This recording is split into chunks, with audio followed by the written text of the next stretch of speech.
दोस्तों फाइटर की कहानी सुनाता हूँ आपको मेरी जुबानी और वीडियो को पूरा जरूर देखो क्योंकि ये कहानी उन फाइटर्स की है जिन्होंने दी है हमारे देश के लिए कुर्बानी। तो कहानी की शुरुआत होती है श्रीनगर एयरफोर्स स्टेशन पर, जहां पर अपने अनिल कपूर साहब टॉप एविएटर्स की टीम बनाते हैं क्योंकि उन्हें पता चल चुका था कि अपना पड़ोसी मुल्क कई दिनों की छुट्टियों के बाद में फिर से जम्मू कश्मीर की ओर आ रहा है और कुछ ना कुछ अनहोनी हो सकती है, इसलिए वो पहले से टॉप एविएटर्स की टीम बनाते हैं और अपने फाइटर्स पहली बार एक दूसरे से मुलाकात करते हैं। जहां पर हमें पता चलता है कि अपने जो अनिल कपूर साहब हैं उनका फिल्म में नाम है राकेश जयसिंह और शॉर्ट नेम है रॉकी, और जो करण सिंह ग्रोवर है उनका नाम है सरताज गिल और शॉर्ट नेम है ताज, और जो दीपिका पादुकोण है मीनल राठौड़ उनका नाम है, शॉर्ट नेम है मिन्नी, और बच गया हमारा हीरो ऋतिक रोशन साहब, उनका नाम है शमशेर पठानिया और शॉर्ट नेम है पैटी। तो ये तो हो गया इंट्रोडक्शन। अब इंट्रोडक्शन होता है हमारे विलन का, जिसका नाम है अजहर अख्तर, और पाकिस्तान के जितने भी टेरर अटैक्स हैं उनका लीडर है ये बंदा, और जितनी गंदी इसकी शक्ल है उससे भी ज़्यादा गंदी है इसकी सोच, और इसका मकसद है इंडिया को बर्बाद करना।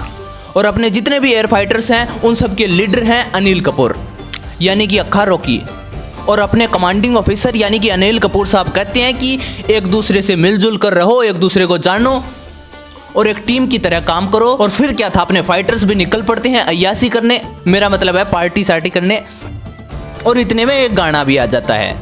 सब कुछ बढ़िया चल रहा होता है, अपने फाइटर्स भी इंजॉय कर रहे होते हैं, लेकिन आपको पता है जितनी खुशी होती है उसके बाद में दुख तो आता ही है, क्योंकि दूसरी तरफ कहानी चल रही होती है कि अजहर अख्तर हिंदुस्तान पर बहुत बड़ा अटैक करना चाहता है, और उसके लिए वो सबसे पहले तो हिंदुस्तानियों को खुश कर देता है, जहां पर 300 किलो आरडीएक्स और एक टेररिस्ट पकड़ा जाता है श्रीनगर मिलिट्री स्टेशन पर, और अपने इंडियन जवान काफ़ी ज़्यादा खुश हो जाते हैं ऐसे के अंदर। लेकिन इस सभी के पीछे अजहर अख्तर की साजिश थी, और दूसरी तरफ जहां पर इतना किलो आरडीएक्स पाया गया तो इंडियन मिलिट्री फोर्स ने बीएसएफ के जवान और ज़्यादा मंगवा लिए, और बसें भर भर के बीएसएफ जवानों की आने लगी, और ऋतिक रोशन ने भी लगे हाथों भारत का झंडा फहरा दिया। तो इतनी तो पाकिस्तानियों की औकात नहीं थी कि वो मिलिट्री स्टेशन के अंदर जाकर हिंदुस्तानियों को मार सकें, इसलिए उन्होंने धोखा किया। और जो अजहर अख्तर है उसी का एक टेररिस्ट था जिसे जन्नत में जाने की काफ़ी ज़्यादा जल्दी थी, इसलिए उसने शॉर्टकट अपनाया। यानी कि पाकिस्तानी आतंकवादियों का मानना है कि हिंदुस्तानी सोल्जर्स को मारकर उन्हें जन्नत मिलती है, तो इनका वो शॉर्टकट तरीका था जन्नत में जाने का। तो इस काम में एक टेररिस्ट बहुत ज़्यादा उत्सुक था और भाई साहब कर दिया पुलवामा अटैक। उस वैन के अंदर 300 किलो आरडीएक्स था, और सीधा जाके बीएसएफ के जवानों के बीच में वैन को ठोक दी, और बॉम्ब ब्लास्टिंग हुआ। 70 लोग मारे गए, 80 घायल हो गए, जिसके कोई की हाथ टूट गए, कोई की टांग टूट गई, कोई की आँख। जहाँ एक तरफ हमारे फाइटर्स एंजॉय करके आए थे तो सीधा दुख का पहाड़ टूट पड़ा और हमारे जवान मर गए, और सबका खून खोलने लगा।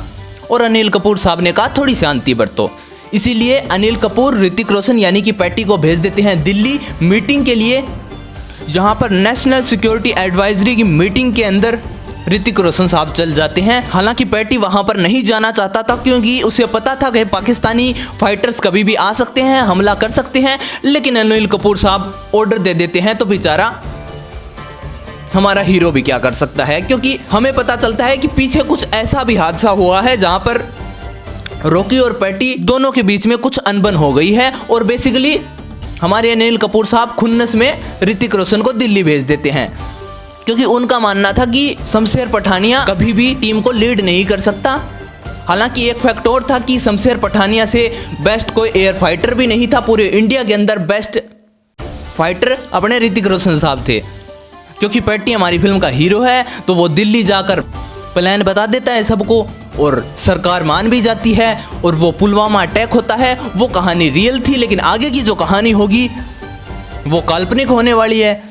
और अपना पैटी प्लान बनाता है कि कैसे हम एयर स्ट्राइक करके पाकिस्तान के बालाकोट के अंदर उस अजहर अख्तर की ट्रेनिंग सेंटर को तबाह करेंगे, क्योंकि उसी जगह पर वो जन्नत का रास्ता लोगों को दिखाया करता था। उस जगह को वो तबाह करने का प्लान बनाते हैं, एयर स्ट्राइक करने वाले हैं, और सब कुछ प्लान के मुताबिक ही होता है। और अपने फाइटर निकल पड़ते हैं पाकिस्तान की ओर, और जितने भी जगह पर उनकी ट्रेनिंग सेंटर्स होते हैं, आतंकवादियों के ट्रेनिंग सेंटर्स होते हैं, उनको तबाह कर देते हैं। लेकिन इसके बीच में हमारा जो विलन है वो बच जाता है, बच के निकल पड़ता है, क्योंकि पाकिस्तानियों को पता चल चुका है कि हिंदुस्तानी फाइटर जेट पाकिस्तान के अंदर हैं, तो पाकिस्तान के भी फाइटर्स आ जाते हैं अपने फाइटर्स से भिड़ने के लिए। और पाकिस्तान के अंदर था रेड नोज यानी कि लाल नाक, मतलब बेस्ट फाइटर था पाकिस्तान का रेड नोज।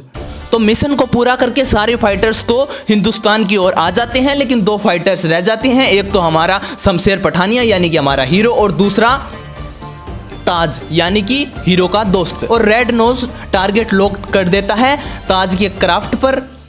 लेकिन अपने ऋतिक रोशन साहब बहुत तगड़े फाइटर्स हैं और धूम जैसी फिल्म बनाई है, तो केटीएम के छपरी की तरह एयर फाइटर प्लेन को ऐसे उड़ाते हैं और कभी उल्टा करते हैं, कभी सीधा करते हैं, और रेड नोज का जो जहाज होता है उस पर मिसाइल लॉक्ड कर देते हैं। और वो रेड नोज से कुछ डायलॉग बाजी चलती है। जैसा कि आप जानते हैं कि ये इंडियन सिनेमा है तो डायलॉग बाजी चलेगी। जहां पर पाकिस्तान का फाइटर रेड नोज कहता है कि ईंट का जवाब पत्थर से देने आए हो, तो अपना भी ऋतिक रोशन साहब कह देते हैं कि धोखे का जवाब बदले से देने आए हैं। और डायलॉग बाजी काफी ज्यादा बढ़िया होती है क्योंकि सिद्धार्थ आनंद की फिल्म है। और ऐसे में रेड नोज डर के भाग जाता है पाकिस्तान की ओर और खुशी खुशी अपने फाइटर्स हिंदुस्तान में आ जाते हैं। और फिर क्या होता है, वही फिर से एक और गाना आ जाता है, शेर खुल गए, और अपने ऋतिक रोशन साहब अपने डांस स्टेप दिखाने लग जाते हैं। बढ़िया बात है, सारे फाइटर्स मजे में पार्टी सार्टी कर रहे होते हैं। और अपने कमांडिंग ऑफिसर अनिल कपूर साहब भी आ जाते हैं अब की बार तो एंजॉय करने। सब कुछ बढ़िया हो रहा होता है और जितने वो खुश होते हैं फिर उतना ही तबाही आने वाली होती है, क्योंकि अपना जो अजहर अख्तर है वो पाकिस्तानी सरकार से जाके कह देता है अब टेरर अटैक से काम नहीं चलेगा, अब सीधा जंग होगी। और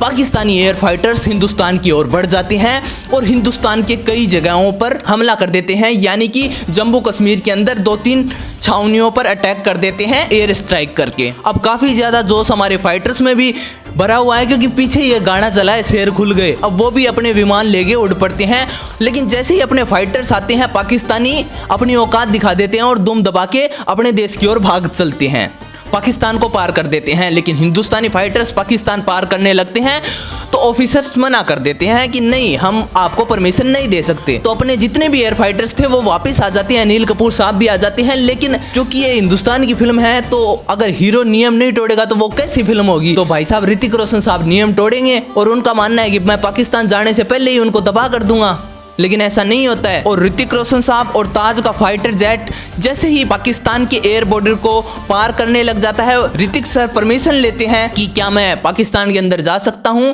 लेकिन अपने ऑफिसर्स को कुछ भी सुनाई नहीं देता है क्योंकि रेडियो चैम्बर्स लगा रखे थे पाकिस्तान के लोगों ने पाकिस्तान के बॉर्डर पर, और उसके कारण वायरलेस कनेक्टिविटी कट गई थी। फिर क्या था, हमारा हीरो है कुछ भी कर सकता है, नियम तोड़ के चला गया पाकिस्तान में। और आप जानती हैं रेड नोज की हरकतों का, पिछली बार का बदला लेने आया है रेड नोज। पिछली बार तो उसको भगा दिया था, लेकिन अब की बार वो भागने नहीं वाला है।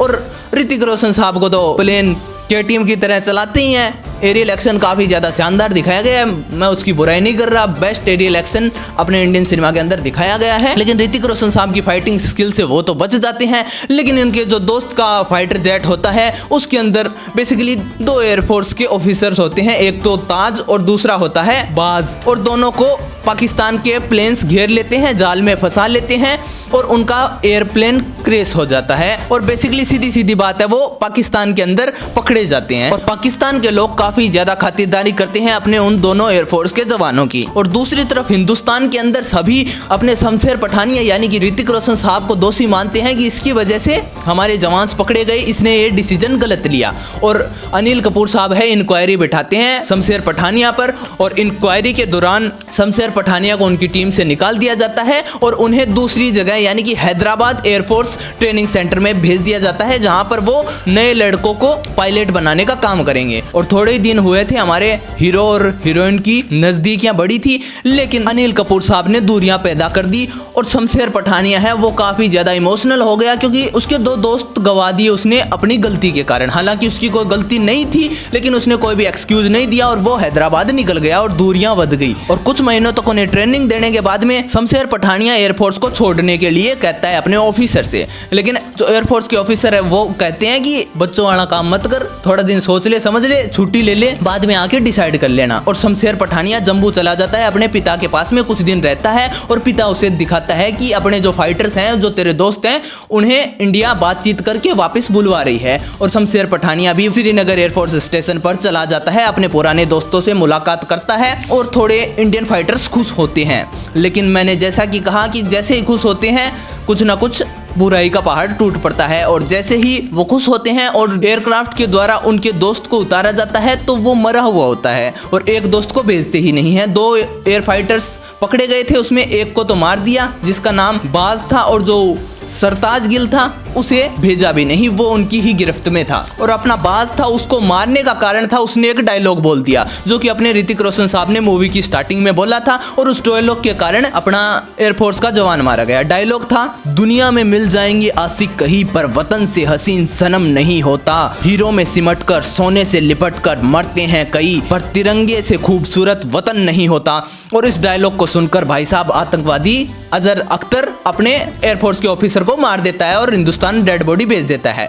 अब अपने एयरफोर्स ऑफिसर्स का खून खोलने लगा। पिछली बार तो ऋतिक रोशन साहब का खोल रहा था, अब की बार तो रॉकी भाई यानी कि अपने अनिल कपूर साहब का भी खून खोल रहा है। लेकिन अब की बार उनसे भी बड़े ऑफिसर रोक देते हैं कि शांति बरतो, एक बार सोच समझ लो। फिर अपने एयरफोर्स के ऑफिसर्स प्लान बनाते हैं कि हम सीधा उनकी छावनी पर अटैक करके वहां जाकर घुसकर अपने एयरफोर्स ऑफिसर्स को हेलीकॉप्टर में बिठा के लाएंगे। ये प्लानिंग होती है, लेकिन फिर पता चलता है कि पाकिस्तानियों ने अपना एयर बॉर्डर बंद कर दिया है, सब कुछ बंद हो चुका है कि पाकिस्तान के अंदर हम नहीं जा सकते। लेकिन अपने इंडियन फाइटर्स पाकिस्तानियों को वही बनाते हैं जो वो पहले से हैं, यानी कि बेवकूफ, और उनको झांसे में फंसाकर अपने फाइटर जेट पाकिस्तान के अंदर भेज देते हैं और उनके पास जो इन्फॉर्मेशन थी उससे एक दिन पहले आ जाते हैं तो वो हमला कर देते हैं पाकिस्तान के अंदर उस टेररिस्ट के जगह पर, अजहर अख्तर जहां पर रहता है, उसकी छावनियां है जहां पर वो ट्रेनिंग वगैरह देता है। बेसिकली भाई साहब क्लाइमैक्स फिल्म का हो गया है शुरू। लेकिन दुख की बात यह है कि इस एयर स्ट्राइक के अंदर अपने ऋतिक रोशन साहब शामिल नहीं है, वो सिर्फ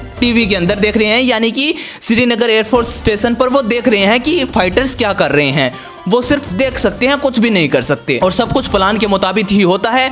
अपनी दीपिका पादुकोण हेलीकॉप्टर लेके वहां पर चली जाती है और अपने जो सोल्जर्स होते हैं इंडियन आर्मी के, यानी कि गरुड़ सोल्जर्स, वो सीधा पाकिस्तान के अंदर लैंड करते हैं और एयरक्राफ्ट्स उन्हें बैकअप देती है और उनकी छावनियों को तबाह कर देती है। और अपने विलन के चेहरे पर एक बार फिर से खून आ जाता है और विलन के चेहरे पर खून आ जाता है, यानी कि कुछ तबाही होने वाली है। और दीपिका पादुकोण अपने हेलीकॉप्टर को लैंड करके सीधा अंदर घुस के इंडियन आर्मी के सोल्जर्स ताज को बता लेते हैं, अपने एयरफोर्स ऑफिसर को वापस हेलीकॉप्टर में बिठा के इंडिया की ओर रवाना हो जाते हैं। लेकिन अपना जो विलन है वो जाग चुका है और कंधे पर बड़ी वाली बंदूक रख के बड़ा 2-3 बम फेंक के मार देता है। इसमें अपने जो इंडियन आर्मी के गरुड़ सोल्जर्स थे उन पर हमला हो जाता है और सिचुएशन हाथ से निकलने लगती है। और जैसे ही दूसरे हेलीकॉप्टर के अंदर सोल्जर्स बैठने लगते हैं, हेलीकॉप्टर को भी उड़ा देता है। तो उनकी मदद के लिए हिंदुस्तान से और फाइटर्स को भेजने की प्लानिंग करते हैं ऑफिसर्स। लेकिन हमारे हीरो ऋतिक रोशन का पहले से ही खून खोल रहा था, वो पहले फाइटर प्लेन में बैठे हैं और परमिशन मांग रहे हैं कि मुझे जाने की इजाजत दें, लेकिन ऑफिसर मना कर रहा है। लेकिन फिर अनिल कपूर साहब भी साथ देते हैं ऋतिक रोशन का कि मैंने इसे निकाला था, मैं इसे वापस ज्वाइन कराऊंगा मेरी जिम्मेदारी पर। और अनिल कपूर साहब और ऋतिक रोशन दोनों निकल पड़ते हैं पाकिस्तान के अंदर। और पाकिस्तान के अंदर पहले से ही रेड नोज और उसके और फाइटर्स इनका ही इंतजार कर रहे होते हैं। और रेड नोज यानी कि लाल नाक, उसकी नाक का सवाल था, तो वो ऋतिक रोशन को हराना चाहता था पहले से ही। और ऋतिक रोशन के फाइटर जेट पर कैसे कैसे करके मिसाइल लॉक करके मिसाइल छोड़ देता है। अब भाई साहब ऋतिक रोशन साहब सलमान खान की तरह सीधा फुटपाथ पर प्लेन चढ़ा देते हैं। मजाक कर रहा हूँ गाइज, मतलब प्लेन को कभी उल्टा कभी सीधा, कभी समुद्र में कभी आसमान में कभी धरती पे, और उल्ट पुल्ट करके जो रॉकेट होती है वो पाकिस्तानी एयरक्राफ्ट पर ही लग जाती है और वो बच निकलते हैं और केटीएम छपरी की तरह फाइटर जेट को चलाते हैं। हालांकि गाइज मजाक कर रहा हूँ, एरियल एक्शन काफी ज्यादा शानदार थे और इंडियन सिनेमा के अंदर ऐसे एरियल एक्शन आज तक नहीं देखने को मिली है। पहली एरियल एक्शन फिल्म है और जो टॉप गन है उसका बजट था करीबन 1300 करोड़ और इसका बजट है 350 करोड़। दोनों की आप वीएफएक्स और सीजीआई की बराबरी करेंगे तो बराबर देखने को मिलेगी। इतना ज्यादा बजट के अंदर अंतर होने के बाद में भी सिद्धार्थ आनंद ने काफी ज्यादा बेहतरीन फिल्म दिखाई है। एरियल एक्शन काफी ज्यादा शानदार है, मजाक से हटके। बाकी दोस्तों फिर से अपनी कहानी में आते हैं, लेकिन रेड नोज भी फाइटर छोटा मोटा नहीं है, वो भी अपनी हरकत करने वाला है। वो भाई साहब ऋतिक रोशन के फाइटर जेट को डैमेज कर देता है। लेकिन ये रह गए हमारे हिंदुस्तान के जवान और इनका खून तो पहले से खोल रहा था और ऊपर से बॉलीवुड की फिल्म है तो सीधा ऋतिक रोशन अपने फाइटर जेट को रेड नोज के फाइटर जेट में घुसा देते हैं और कुर्सी की पेटियां खोल के खुद नीचे कूद जाते हैं और रेड नोज मारा जाता है। और यही था बिगेस्ट एक्शन सीन।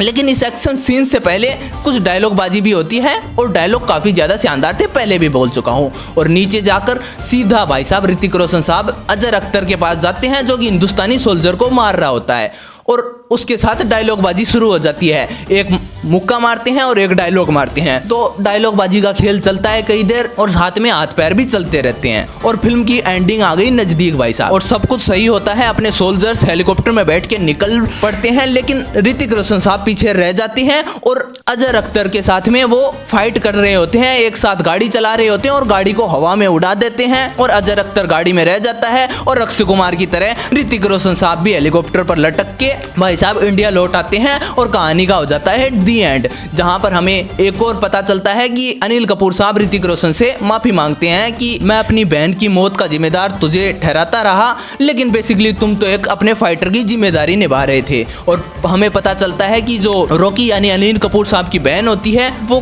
3 साल पहले मारी जाती है, जहां पर उस मिशन का लीडर था शमशेर खुरानिया यानी कि ऋतिक रोशन साहब, और वो मारी जाती है तो वो रॉकी ऋतिक रोशन को उसका गुनहगार मानता है। हालांकि वो ऋतिक रोशन की भी मंगेतर थी तो दुख दोनों को बराबर था, लेकिन अनिल कपूर साहब को गलतफहमियां थी, मिसअंडरस्टैंडिंग दूर हो जाती है, दोनों एक दूसरे से माफी मांग लेते हैं और हैप्पी एंडिंग हो जाती है। और लास्ट में फिर मेकर्स याद दिलाते हैं कि आप भूल तो नहीं गए हैं कि ये बॉलीवुड की फिल्म है और ये सीन दिखाया जाता है। खैर सब कुछ बढ़िया था। और फिल्म की बात करूं तो फिल्म काफी ज्यादा शानदार थी और रिपब्लिक डे पर आपको ये फिल्म जरूर देखनी चाहिए। पठान को भूल जाओ और अपने नजदीकी सिनेमा घरों में फाइटर देखने जाओ, क्योंकि फाइटर काफी ज्यादा बेहतरीन फिल्म है। चाहे बात कर लो इस फिल्म की वीएफएक्स की, डायरेक्शन की, सीजीआई की, बीजीएम भी काफी ज्यादा शानदार देखने को मिल रहा है। एक्टिंग की बात करूं तो हर एक एक्टर ने अपने किरदार को बखूबी से निभाया है और ऋतिक रोशन साहब की तो पूछो ही मत, क्या परफॉर्मेंस है। चाहे वो दीपिका पादुकोण हो, अनिल कपूर हो, करण सिंह ग्रोवर हो, हर एक एक्टर की